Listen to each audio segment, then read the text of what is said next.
So we begin the second book of Utopia, and if we look at the full title of the second book here,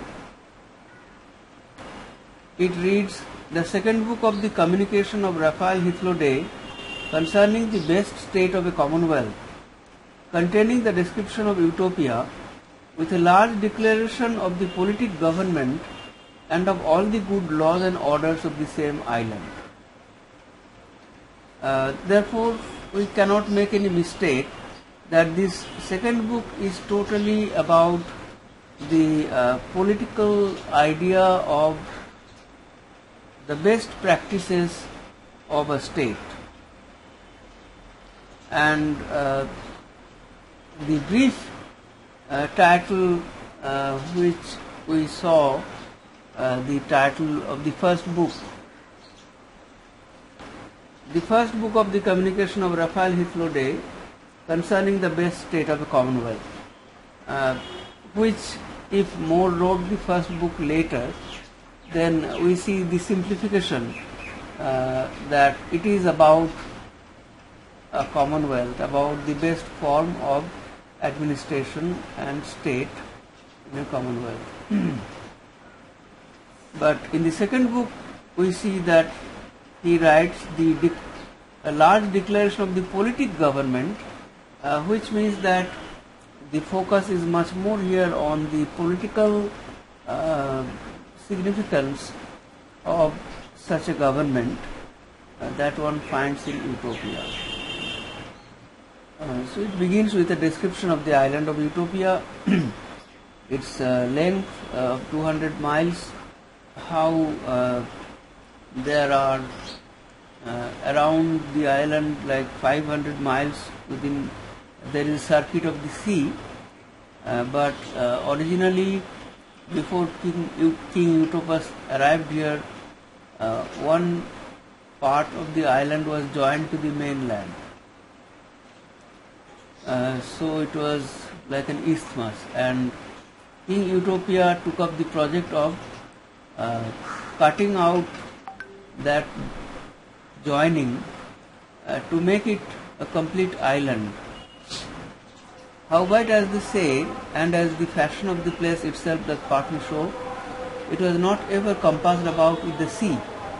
Compassed about means surrounded by. It was not always surrounded by the sea.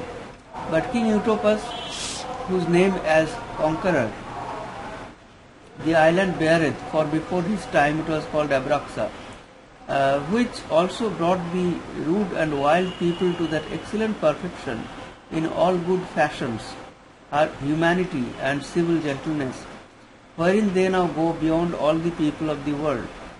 So notice that even though Utopia has a kind of democratic structure of government, or a hierarchical structure, there is a king, and the king who founded this state, King Eutropus, from which the name of the island is derived, More says, he decided to cut a channel in the isthmus and make it an island. So the suggestion is that Utopia is cut off from the rest of the world. So in this perfect world, if there has to be, in this imperfect world, if there has to be any kind of perfection, any kind of true order, discipline and harmony, then it has to be detached from the rest of the world, so that the corruption of the rest of the world does not easily influence this land. So it is protected by the sea and the inaccessible sea shores. Because of the rocks, one cannot access the island easily, and the islanders never go anywhere. And people, if by chance arrive here, they never leave this place because they fall in love with this place. In other words, in all respects, it is insulated from the rest of the world. So you may know that the Latin word insula means island. So from this word insula, island, we have got the word insulation, insulated, which means that it is totally protected from the outside. We know that England is also an island, and therefore it is also to some extent insulated from the rest of Europe. The influences of European ideas, European movements, they all reach England, but they always reach England late because of this insular nature of the country. So apparently More thinks that an island is a safer place to have a kind of practice different from the rest of the world. And if England is also an island, then it would be possible to turn England into utopia if people could decide so. The capital city is named Amarot. There be in the island 54 large and fair cities or shire towns, agreeing altogether in one tongue, in like manners, institutions and laws. The 54 cities, all the people speak the same language, have the same manners. So there are no differences. So that is this uniformity of the whole island. That reminds us of some of the communist states where this experimentation was made to make practices uniform throughout the state. Same law, same manners, same language. They be all set and situated alike and in all points fashioned alike as per not as the place or plot suffereth. Of these cities, they that be nighest together be 24 miles asunder. Again, there is none of them distant from the next above 1 day's journey on foot. So the whole country or the whole island of Utopia is well planned. All the cities are within a distance of 1 day's journey on foot or 24 miles. To the capital city Amarot, there come from every city 3 old men, wise and well experienced, there to entreat and debate of the common matters of the land. For this city, because it standeth just in the middle of the island, and is therefore most meet for the ambassadors of all parts of the realm, is taken for the chief and head city. 3 wise men, that reminds us of the Bible, the 3 magi.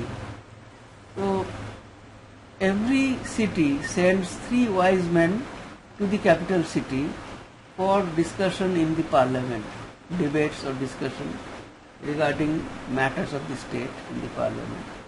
So you see that it is a representative kind of administration. The precincts and bounds of the shires be so commodiously appointed out and set forth for the cities that none of them all had of any side less than 20 miles of ground, and of some side also much more, as of that part where the cities be of farther distance asunder.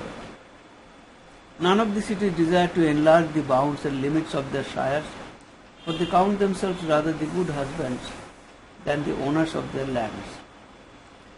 The cities do not fight among themselves. Their boundaries are well established. The rulers of the cities, they consider themselves not owners of the land, but good husbands. That is the notion of husbandry. That is when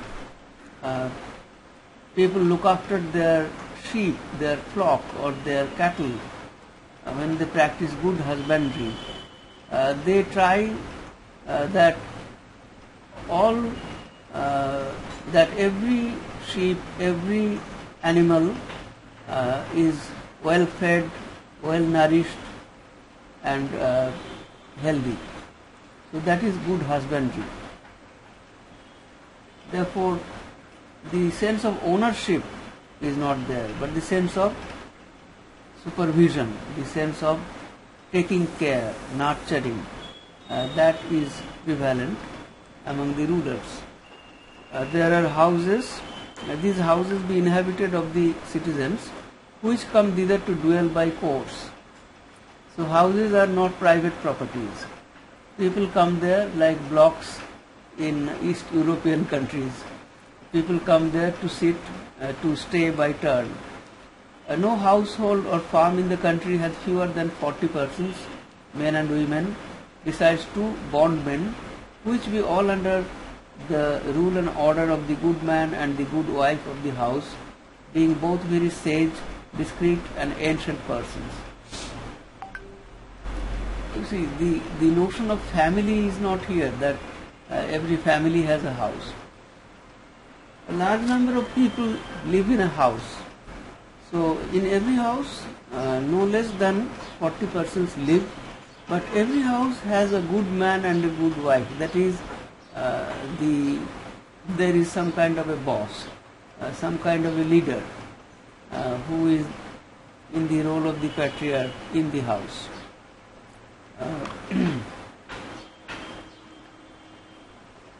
Every 30 farms or families have one head ruler, which is called philarch, being as it were a head bailiff. So here More is charting out the hierarchical structure of society in utopia. The lowest unit or the smallest unit is a household or a farm, which houses at least 40 people, and every household or a farm has a good man and a good wife. Then 30 farms or families elect a head ruler who is called a philarch. He is the head of them, head bailiff. Out of every one of these families or farms cometh every year into the city 20 persons which have continued 2 years before in the country. So the difference between the country and the city is also ruled out. That is, city people are more privileged and country people remain backward. That does not happen, because by rotation they change their residences. So after living in the country for 2 years, they come to the city. 20 people come to the city. In their place, so many fresh be sent thither out of the city. So 20 people are sent to the country from the city. Who of them that have been there a year already, and be therefore expert and cunning in husbandry, shall be instructed and taught. So when they go to the country, there they learn husbandry. So you see, animal husbandry is of great importance in any society, or we may say a little primitive society where animals represent wealth. On this whole notion of animals and animal husbandry, we have a genre of poetry in Roman literature called bucolic poetry. The word bucolic comes from the same root of the word which means a cow. And Virgil wrote bucolic poetry. This is common with all ancient cultures. This order is used for fear that either scarceness of victuals or some other like incommodity should chance through lack of knowledge, if they should be altogether new and fresh. So some people who have already for a year or more learned husbandry, they are retained, because if all people are changed, then there might be lack of meat. There might be a fall in production of meat, leading to scarcity. These husbandmen plough and till the ground and So today my connection is not working very well. It again got disconnected. These husbandmen plough and till the ground and breed up cattle and provide and make ready wood, which they carry to the city either by land or by water. Unmute yourself. Oh. Every time this gets disconnected, it becomes muted. So here we have a description of how the husbandmen work. They plough the land and so on, raise the cattle. Then we have a very interesting information here.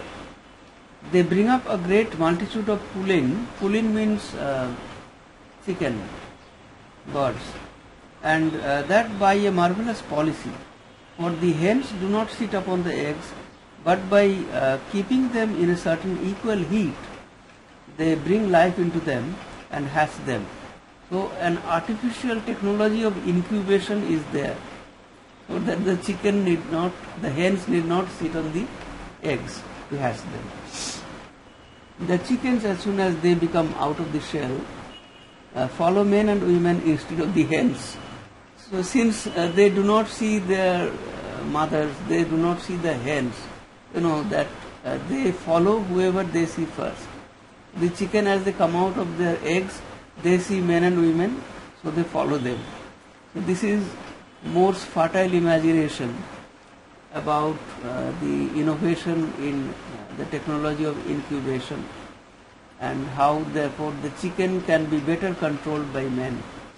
They bring up very few horses, none but very fierce ones. Obviously they do not have much need of a horse in an island, because they do not much move around, and they also do not much take part in a war. And they think that oxen be not in danger and subject unto so many diseases, and that they be kept and maintained with much less cost and charge. And finally, that they be good for meat when they be past labor. They sow corn only for bread, for their drink is either wine made of grapes, or else of apples or pears, or else it is clear water. Alright. So in this chapter we get a picture of how the society is organized, how husbandry, agriculture, poultry, these activities are carried out, and therefore how there is no lack of food or scarcity of meat. The next chapter is on the cities, and particularly about the capital city of Amaroth. As for their cities, whoso knoweth one of them knoweth them all. Which means that all the cities are planned, and planned cities all look alike. They are all made of the same design. So if you know one city, you know the plan of the other city also. So this is marvelous that More could think of such planned cities, at such an early period. The river of Anider rises 24 miles above Amaroth out of a little spring, but being increased by other small rivers and brooks that run into it, and among other two somewhat big ones, before the city it is half a mile broad and farther broader, and 40 miles beyond the city it falleth into the ocean sea. By all that space that lieth between the sea and the city, and certain miles also above the city, the water ever then floweth 6 hours together with a swift tide. So they have a very good city, a good river named Anider. The city is compassed about with a high and thick stone wall full of turrets and bulwarks. So this castle-like structure reminds us of the fortifications of the Middle Ages. A dry ditch, but deep and broad and overgrown with bushes, briars and thorns, goeth about 3 sides or quarters of the city. So every city is like a fortress, with fortifications and a ditch surrounding three sides of the city. With the fourth side, the river itself serveth for a ditch. The streets be appointed and set forth very commodious and handsome both for carriage and also against the winds. The broad streets, they are very helpful for good traffic, good communication and travel. The houses be of fair and gorgeous building, and on the street side they stand joined together in a long row through the whole street without any partition or separation. The streets be 20 feet broad. So you see that everything is kind of planned in detail.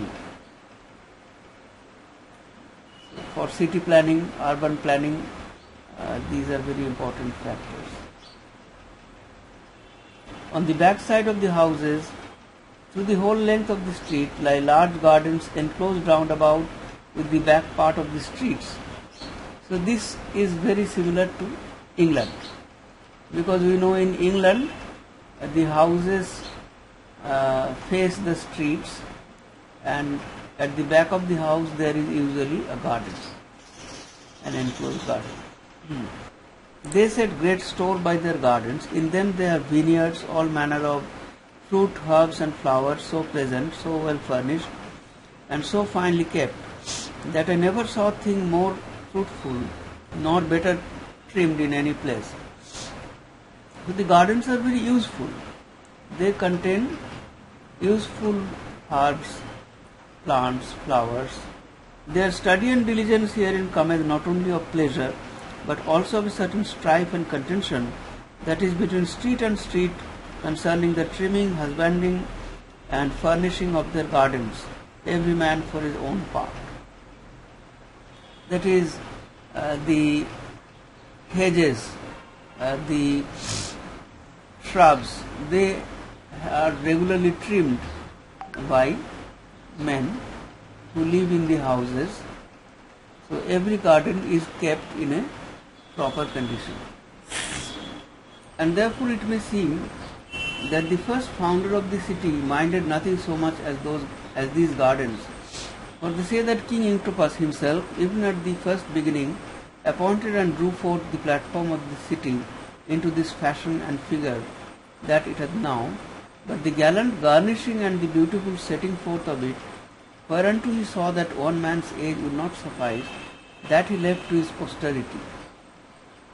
That is, King Eutropas began the building of the city, but the decoration and the creation of the gardens and so on, those could not be done in one man's life. Therefore they were left to the posterity. For their chronicles, which they keep written with all diligent circumspection, containing the history of 1760 years. So it is a little more than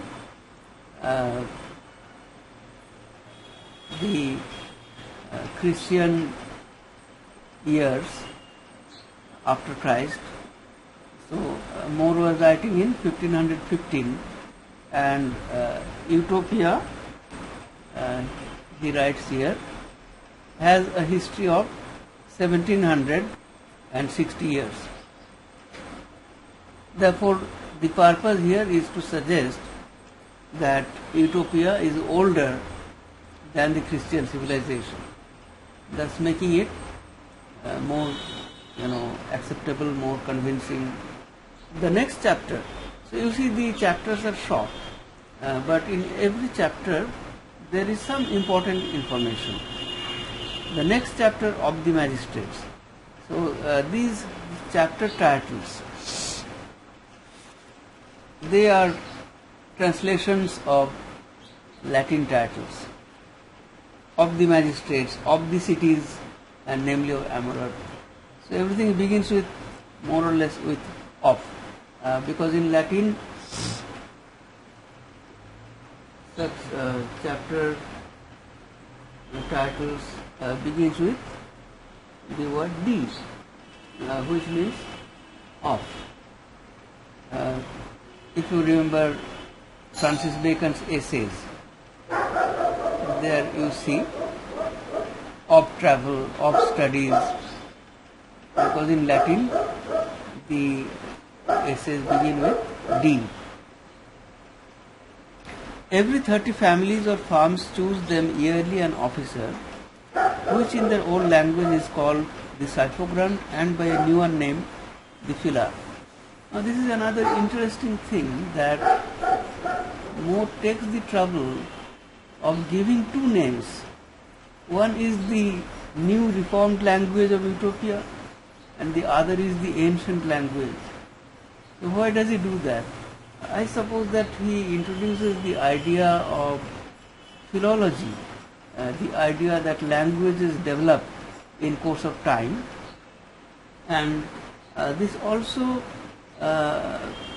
convinces us that the Utopian language is very ancient because it has such an evolution in course of time.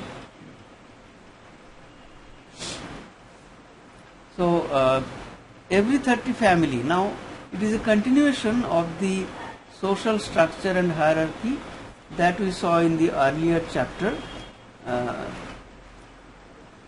where the families, farmhouses and phylars are decided. Every 30 families or farm choose a philarch. A philarch was called a Syphogrant in the earlier language. Every 10 Syphogrants with all their 30 families be under an officer, which was once called the Tranibor, now the chief philarch. So you have the problem of remembering two terms, two words for every term. So he stops calling the philarch and he calls them Syphogrants. So now you have to remember the old word. So every 10 philarch or every 10 Syphogrant with all their 30 families is under an officer called the Tranibor or the chief philarch. Moreover, as concerning the election of the prince, all the Syphogrants, which be in number 200, first be sworn to choose him, whom they think most meet and expedient. So the king or the prince is an elected king. So you see here that even though there is a king, he is not the king by hereditary laws as in England. So in England, the king or the queen, the monarch, they were selected by their heredity. The succession of kings is determined by family ties, blood ties. But in Utopia, a king is elected. Therefore, he is more like a modern prime minister or president, who is elected by the people's representatives, the members of parliament, for example. So the Tranibors or the chief philarch, they are like the members of parliament in modern day terms, who elect the king. And this structure is closer, I think, to the system of electing the American president than that of the British Parliament.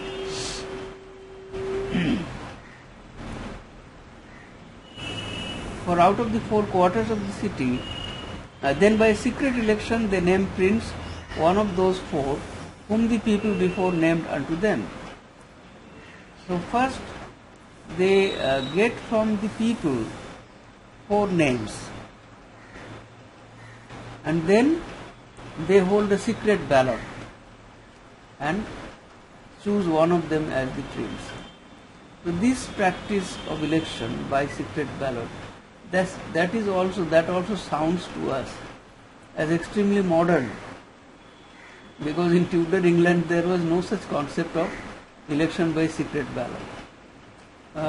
They choose the Tranibors yearly, but lightly they change them not. and the prince's office continued all his lifetime. So unless he is deposed or put down for suspicion of tyranny. Therefore, tyranny, which is common in absolute monarchy, that is prevented by all means in utopia. And if a prince develops a tendency towards tyranny, then there is this constitutional provision that he can be deposed. This is extremely modern. Even now in our country, for example, we do not call back our politicians. Recalling politicians, elected politicians, that is a very modern form of political strategy, which is there in the United States. They can recall the president and so on, though they rarely do it. But we do not have it as yet. But in this book, More already imagines that the prince can be deposed. And the Tranibors, that is like the members of parliament, they are not lightly changed. They are not frequently changed. All the other officers be but for 1 year. The Tranibor every third day and sometimes, if need be, oftener, come into the council house with the prince. So Tranibors are not easily changed. So once somebody is elected Tranibor, he would remain for a very long time. But other officers are changed yearly, which I suppose more borrows from the English government system, where officers were regularly transferred or changed. Every third day the Tranibors would meet. Their council is concerning the Commonwealth. If there be any controversies among the commoners, which be very few, they dispatch and end them by and by. So they also function somewhat like the judiciary. They judge over petty problems, quarrels, and they solve it. They take ever 2 syphogrants to them in council, and every day a new couple. The syphogrants who choose the Tranibors, 2 of them is also taken to the council, that is to the parliament. So you see how representative this form of government is. And it is provided that nothing touching the Commonwealth shall be confirmed and ratified unless it have been reasoned of and debated 3 days in the council before it be decreed. This is an ideal which we have not been able to reach yet. Because in our country we see that one sudden morning or evening something is announced without debate or discussion. Or we find that our governments use the route of ordinance. An ordinance is declared without discussion in the parliament. But in utopia, it is not possible to declare anything without debate for at least 3 days in the parliament. So this is an ideal which is very difficult to reach, because any government feels the necessity to suddenly impose certain restrictions and curbs and so on. Then the importance of discussion in the parliament, that is before making any law, it must be thoroughly debated. This is of course an English idea. The English parliament is the mother of all parliaments. This is emphasized by this next sentence. It is death to have any consultation for the Commonwealth out of the council or the place of the common election. You cannot discuss state matters outside the council, that is outside the parliament. You cannot discuss it on the streets or elsewhere. Now, to us it will appear to be very strange, because in our country we discuss everything all the time. But the reason for this is that More provides the reason that if state matters are discussed outside, that is, this restriction is mainly for the parliamentarians, not for the ordinary people. They cannot discuss things outside, because if they discuss things outside the parliament, they may enter into conspiracies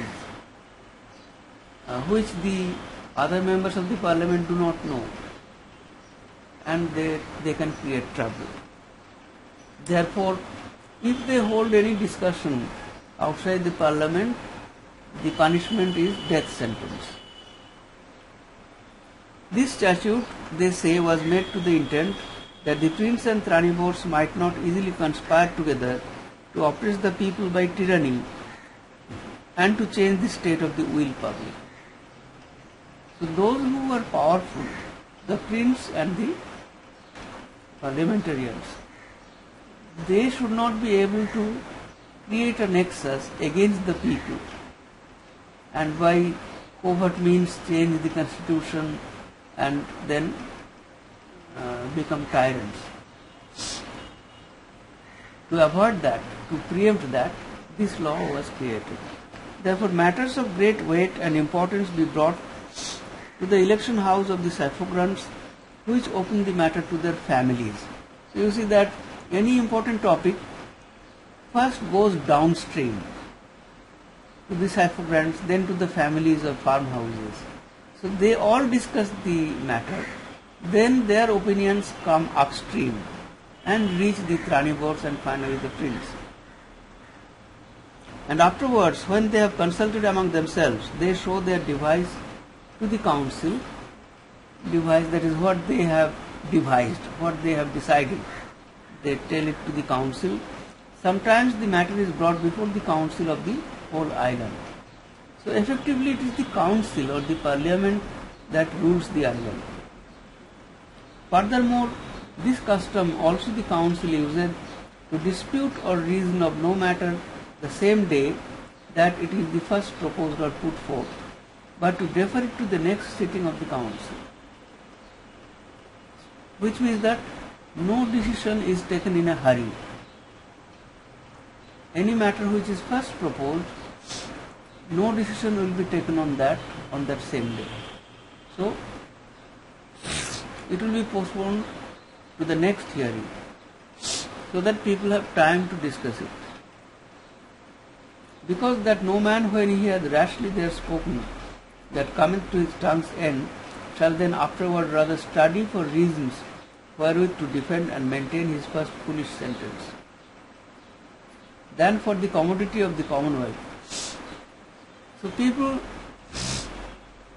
may propose something very rashly, suddenly, but later when they think of it logically, then they cannot defend it.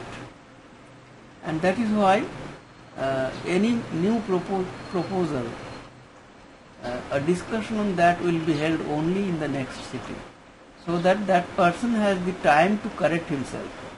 And as one that would be ashamed, which is a very foolish shame, to be counted anything at the first overseen in the matter, who at the first ought to have spoken rather wisely than hastily or rashly. Therefore, since nothing will be decided off the cuff, everything will be hard and discussed, taking time. So people also say things, try to say things wisely after much deliberation, so that nothing is later refuted or rejected. Right. Therefore, this chapter gives us a very important insight into the political structure of the hierarchy of power in Utopia.